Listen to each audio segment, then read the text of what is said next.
Alhamdulillah wa syukrulillah wa la haula wa la quwwata illa billah.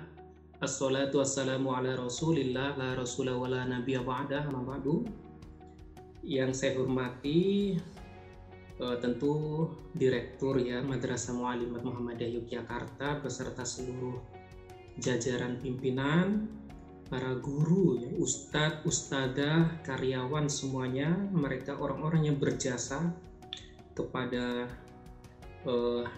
para anak-anak manusia, penerus perjuangan, eh, apa eh, pelangsung, pelopor, penyempurna amal usaha khususnya di Muhammadiyah dan dalam lingkup yang lebih luas, dalam lingkup bangsa dan kemanusiaan semesta. Juga yang saya hormati eh, apa moderator ya, moderator juga saya yang mengundang saya seorang ustadzah, dan saya berterima kasih karena diberikan peluang, kesempatan untuk menyampaikan apa yang bisa saya sampaikan, termasuk diantaranya pengalaman saya dalam konteks COVID-19 ini kepada adik-adik di kelas 3 dan kelas 6. Jadi saya kalau bicara di depan anak-anak mu'allimat itu tidak asing, tidak canggung, dan merasa satu jiwa, ya, merasa satu jiwa karena saya alumni mu'allimin dan saya beristrikan alumni mu'allimat. Jadi ya kita bersyukur kepada Allah Subhanahu wa taala apapun keadaannya, karena rasa syukur itu menenangkan hati, menjauhkan kita dari kepanikan yang bisa menurunkan imun. Yang kedua, salawat dan salam semoga senantiasa tercurah limpahkan kepada Nabi Muhammad Sallallahu Alaihi Wasallam, junjungan kita yang memberikan pencerahan kepada kita sehingga kita bisa menjalani kehidupan ini tidak semata-mata karena berdasarkan emosi, tetapi atas landasan ilmu pengetahuan. Tidak hanya semata-mata berdasarkan prasangka, tetapi berdasarkan wawasan yang benar. Kalau dalam bahasanya almarhum Pak Jasman Al-Kindi itu berilmu amaliyah dan beramal ilmiah. Oke, adik-adikku kelas 3 dan kelas 6, saya ini kan penyintas atau alumni COVID atau LC, lulusan COVID. Istri guru mungkin Anda diajar juga ya oleh Ustadzah Nisaul Aufa, itu juga LC, lulusan COVID. Kami satu angkatan bareng ya, kenanya bareng walaupun lebih dahulu istri 2 hari setelah itu saya terpapar juga, tapi dalam relatif sama lah waktunya. Swabnya pertama antigen itu langsung positif ya, bareng tes swabnya di PKU Muhammadiyah.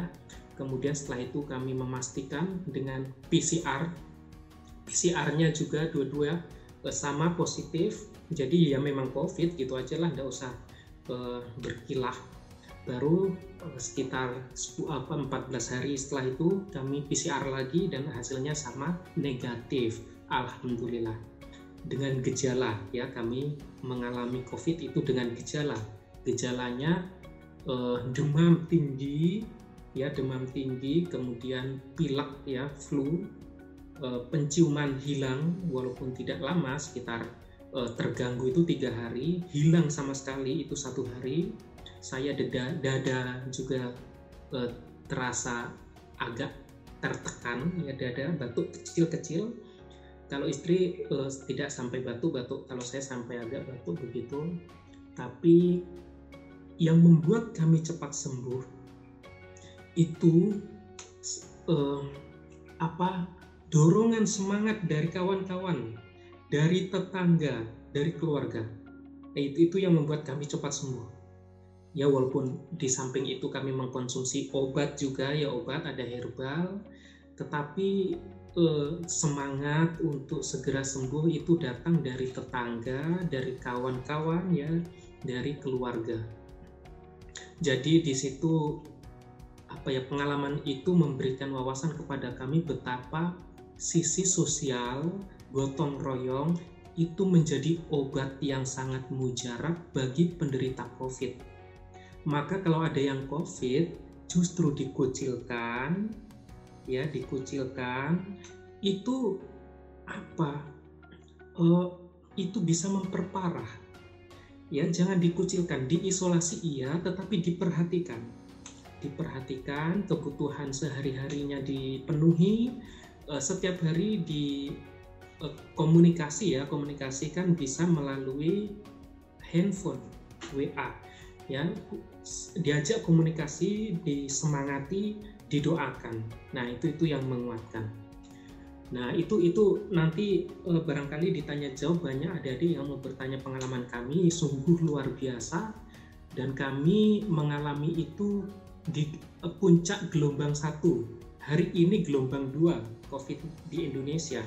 Dan di gelombang 2 ini parah sekali, Jogja khususnya.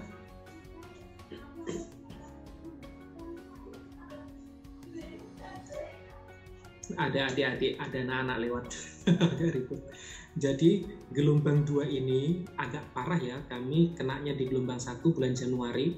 Nah, gelombang 2 ini harus hati-hati betul karena barangkali adik-adik mengalami beberapa hari atau beberapa waktu ini berita duka itu setiap hari datang. Berita duka setiap hari datang dari orang-orang terdekat atau keluarga dari kawan-kawan kita, termasuk diantaranya berita kawan-kawan kita yang terpapar, yang saat ini isolasi mandiri. Jadi sekarang kalau mendengar orang, tetangga, kawan itu terkena COVID, itu seakan-akan tidak sekaget dulu. Kenapa? Karena saking banyaknya. Barangkali bahkan di antara kita, di antara adik-adik ini ada keluarganya yang mengalami itu. Nah, kalau mengalami itu lalu apa yang harus kita lakukan? Nah, ini pertanyaan penting. Apa yang harus kita lakukan? Jadi kaget, sedih itu hal yang wajar ya adik-adik semua. Saya rasa itu manusiawi. Tetapi jangan mengabaikan kewarasan berpikir. Ya, jangan mengabaikan kewarasan berpikir, karena kewarasan berpikir atau berpikir secara stabil, berpikir secara tenang, itulah yang akan banyak membantu kita untuk menangani wabah COVID-19 ini. Ini nanti panjang banget pembahasannya. Saya mau kembali lagi dari awal mula bagaimana kok kita harus berpikir di masa pandemi ini. Jadi kalau saya ditanya mengapa pandemi ini sulit sekali berakhir khususnya di Indonesia dan justru muncul gelombang yang berikutnya.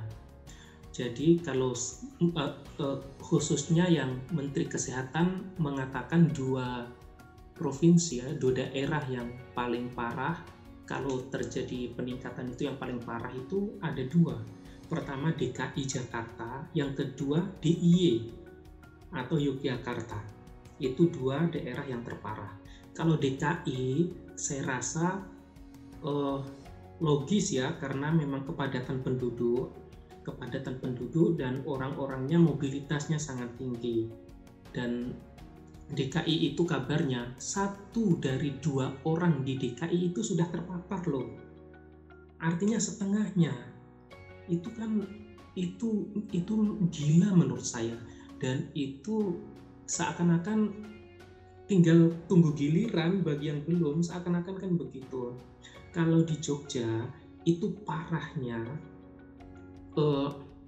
pertama penduduknya tidak sepadat DKI ya, tidak sepadat DKI, tetapi kok bisa parah sekali itu karena Jogja itu mayoritas ya, umumnya mereka bekerja di wilayah sosial, di wilayah yang memang interaksinya itu tinggi, umumnya para pedagang ya sifatnya pelayanan seperti itu, kemudian para pendidik dan seterusnya. Ini kalau tidak difikirkan lebih lanjut, maka semakin sulit untuk dikendalikan. Apalagi di tengah-tengah situasi yang sulit itu ada sekelompok orang yang masih berpandangan bahwa COVID itu konspirasi. COVID itu tidak ada. Atau mungkin menganggap COVID itu ada, tetapi karena keberadaannya ya sudah, ini takdir Allah yang harus diterima dengan pasrah. Kalau memang terkena ya sudah mati, ya sudah mati. Jadi di tengah situasi yang sulit ini masih ada orang-orang yang berpikir seperti itu. Barangkali mungkin itu ada di lingkungan kita. Ini kan repot. Padahal ketika ada yang berpandangan seperti itu, di lain sisi itu ada orang-orang yang berjuang siang dan malam, mati-matian untuk menyelamatkan para pasien COVID ini, termasuk diantaranya mengurus jenazahnya, memakamkan dan seterusnya. Ada orang-orang yang berjuang di sana, para dokter, para tenaga kesehatan, ya, tentu juga dengan Ormas Muhammadiyah yang sudah berjuang siang malam, bahkan ya terdepan, dan selain lelah itu juga sangat berisiko tinggi karena taruhannya nyawa. Jadi adik-adik, mulai hari ini apa yang harus dilakukan? Ya, ada kesadaran bahwa dalam situasi yang sulit masih ada orang-orang yang berpikir seperti itu, dan jangan sampai kita menjadi bagian orang-orang itu. Ya, jangan sampai kita menjadi bagian orang-orang itu, karena adik-adik itu kader Muhammadiyah, santri mu'alimat, maka yang pertama adalah mengikuti jalan yang sudah ditempuh Muhammadiyah dalam penanganan COVID. Jadi tidak usah neko-neko. Tidak usah neko-neko. Kalau Muhammadiyah itu sudah jelas, ilmu amaliyah, amal ilmiah. Setiap langkah gerak, ya setiap gerak langkah yang ditempuh itu semua berdasarkan ilmu. Berdasarkan ilmu, tidak hanya ilmu fikih, tidak hanya ilmu akidah akhlak, ya, tetapi di lain Islamic Studies itu ada ilmu pengetahuan alam, ilmu pengetahuan sosial, semuanya sudah dipertimbangkan. Ya, dari sisi kedokteran bagaimana, ilmu kesehatan bagaimana, ilmu kemasyarakatan bagaimana, kemudian ekonomi seperti apa dan seterusnya. Dan itu jihad. Orang-orang yang tidak percaya dengan COVID, menolak divaksin, kemudian menganggap ini konspirasi, pertanyaannya, jihad mereka apa? Jihad mereka apa? Kalau memang itu pendapat pribadi ya terserah saja, tetapi Islam itu agama untuk semesta, untuk seluruhnya, bukan agama untuk sendiri. Bukan agama untuk pribadi, untuk kepentingan diri sendiri, bukan, tetapi agama untuk kebaikan alam semesta, untuk semuanya. Bahkan kebaikan tidak hanya untuk orang Muhammadiyah saja, tidak hanya untuk orang Islam saja, tetapi juga menyelamatkan bagaimana orang-orang yang berbeda dengan kita pun juga tercover begitu loh, juga tertolong. Makanya PKU Muhammadiyah itu yang ditolong tidak hanya melihat apa organisasimu, semuanya dibantu tanpa bertanya apa agamamu, semuanya dibantu. Jadi gitu, dipegang betul pemahaman berilmu amaliyah dan beramal ilmiah. Jadi pemahaman agamanya itu logis, masuk akal, berdasarkan ilmu pengetahuan, tidak hanya beragama dengan emosi, tidak hanya beragama dengan prasangka. Jadi kalau kita hanya beragama dengan emosi, dengan prasangka, itu sesungguhnya mengkhianati agama itu sendiri.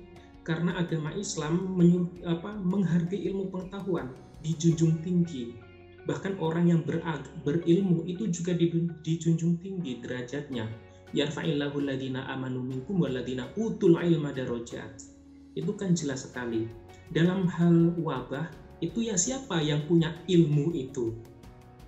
Dalam bidang pandemi, dalam bidang kesehatan, siapa yang punya ilmu itu? Yang punya ilmu itu kan dokter, para pakar. Tetapi seakan-akan mereka itu, para dokter, para pakar itu bagi kalangan konspirasi, itu para dokter, para pakar itu pihak yang tertuduh justru. Yang dijunjung tinggi adalah orang-orang yang beragama dengan prasangka. Nah, jangan sampai seperti itu. Ya, kita sedih betul, dokter nakes itu banyak yang meninggal dunia. TKO baru kemarin satu lagi dokter ya yang meninggal dunia dan COVID ya COVID, dan mereka terkena karena mereka berjuang tetap di garis terdepan. Nah, di garis terdepan. Jadi saya bisa bicara seperti ini karena pernah mengalami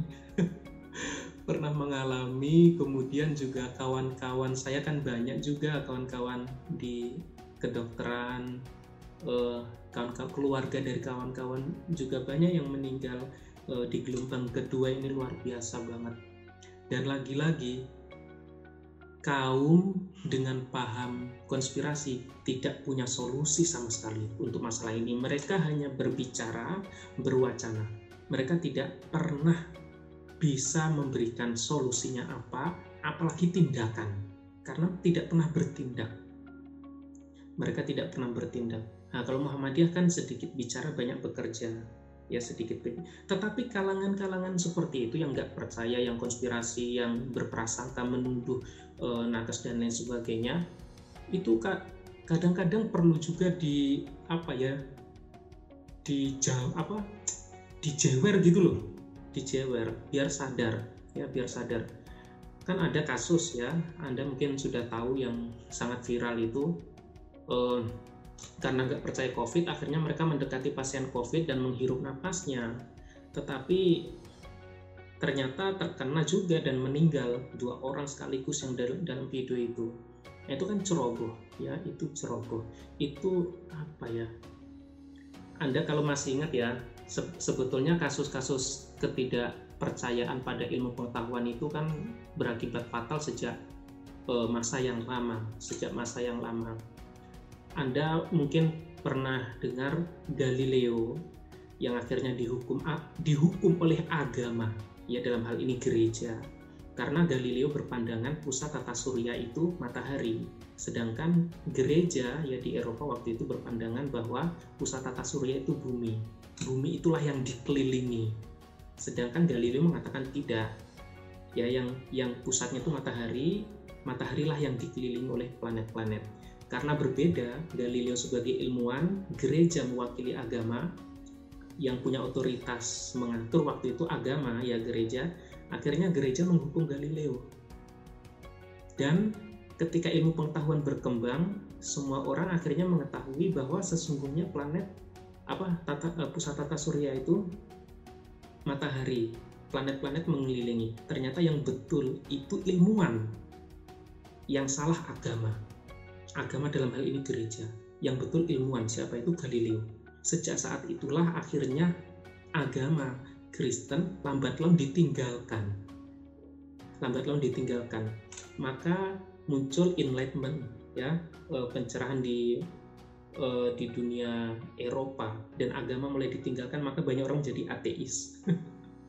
Jadi orang menjadi tidak percaya agama itu mungkin ada salah dari agama itu juga sendiri, dalam hal ini orang-orang yang ada di situ, karena tidak mampu menjelaskan dan doktriner ilmu pengetahuan diabaikan. Kemudian di Jawa khususnya dulu juga diyakini ketika gerhana matahari, gerhana bulan, itu matahari dan bulan ditelan oleh Buto, dan itu diyakini sebagai sebuah kebenaran berabad-abad. Tetapi kemudian setelah ilmu pengetahuan berkembang, orang menjadi tahu bahwa ternyata gerhana matahari, gerhana bulan itu adalah fenomena alam biasa yang terjadi setiap tahun. Nah itu kan karena ketidakpahaman, kemudian kita melompat dari sebuah ketidakpahaman itu langsung pada kesimpulan, ujungnya kesalahan. Nah, orang-orang yang tidak paham terhadap COVID-19, tidak tahu ilmu tentang pandemi, tidak tahu ilmu tentang kesehatan, tidak punya alatnya, tiba-tiba langsung pada kesimpulan. Akhirnya ya salah kaprah, malah membahayakan nyawa orang lain. Itu di satu sisi juga berprasangka, menuduh nakes dengan tuduhan-tuduhan yang tidak berdasar. Mungkin ada 1-2 kasus nakes atau kesalahan ya, karena nakes juga bukan malaikat, mereka juga ada kekurangan. Tetapi kita harus memahami situasi sulit ini, bahwa kesalahan mereka yang 1-2 itu tidak boleh kita jadikan apa ya, untuk memukul rata seakan-akan semuanya salah. Jangan, itu bahaya sekali. Jadi langkah Muhammadiyah ini sudah sangat tepat, luar biasa, dan harus didukung dengan paham ilmu amaliyah dan amal ilmiah. Dan sekarang yang dibutuhkan itu jiwa sosialnya harus muncul.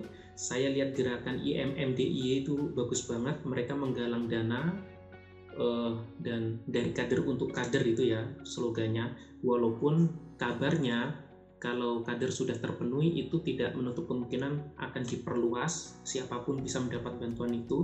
Jadi mereka mengumpulkan dana yang dikumpulkan dibarangkan ya, dibelikan bingkisan-bingkisan yang isinya kebutuhan pokok, ada buah-buahan, ada obat, dan diantarkan kepada mereka yang COVID. Ingat, orang yang COVID itu jangan dikucilkan, tetapi harus diperhatikan kebutuhan pokoknya, juga kebutuhan spiritualnya, semangatnya biar cepat sembuh. Kalau dulu waktu kami COVID itu ya, itu banyak yang datang, dan yang datang itu kami ngobrol, saya dari pintu, mereka yang datang dari luar pagar, jadi berjarak sekitar 3-4 meter. Saya pakai masker, mereka pakai masker, dan mereka tidak masalah, tidak apa-apa, karena jaraknya aman. Kami juga pakai protokol. Terus makanan, kebutuhan, dan lain-lain itu dicantolkan di pagar begitu. Itu sangat menghibur dan membuat hati terenyuh. Ya kadang-kadang pengen nangis begitu melihat perhatian orang-orang. Dan dari situ kami komit harus cepat sembuh.